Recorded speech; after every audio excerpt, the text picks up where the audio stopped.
When we see the reports coming out of the Middle East, it's easy to give up hope. Most of us either pick a side or just ignore the chaos altogether. But have you ever noticed how it takes work to ignore the Middle East?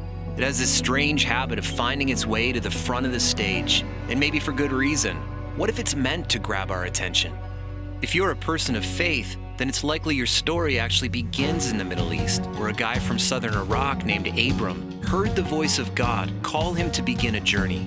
In obedience, he set out and walked an ancient highway in search of a land God had promised. In the midst of his journey, God changed his name to Abraham and promised to multiply his descendants and make him the father of many nations. Abraham had 2 sons, each with a prophetic destiny.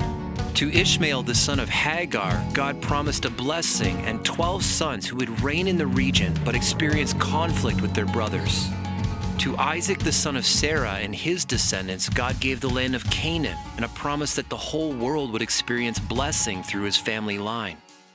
So here lie the roots of today's conflict, a family story that is dissolved into deep dysfunction. Fast forward thousands of years and you can see the modern-day Jewish people, the descendants of Isaac, living in the land God had promised. And the modern-day Arab peoples, some who are the descendants of Ishmael, living along the same highway that their father Abraham had traveled. And the hostilities remain. But this is not the end of the story. The Hebrew prophet Isaiah looked through the chaos of his time, even through the chaos of our time, and saw something on the other side.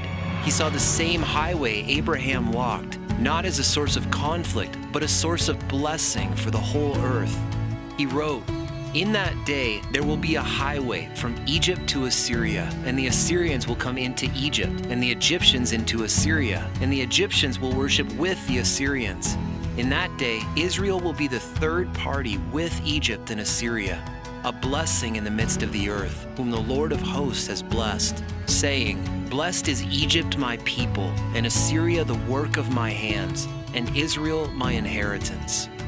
The Hebrew word that Isaiah used for highway is mesilah, which actually means an elevated road. So maybe there is an elevated way to obtain peace and experience real reconciliation in the Middle East. Maybe the highway that Isaiah saw actually starts in the heart. You see, God loves Isaac and God loves Ishmael. In fact, God loves all the people and all the nations of the Middle East, and He is absolutely determined to make us a united family again. This is the hope for the Middle East. The same story that foresees the conflict also promises its resolution.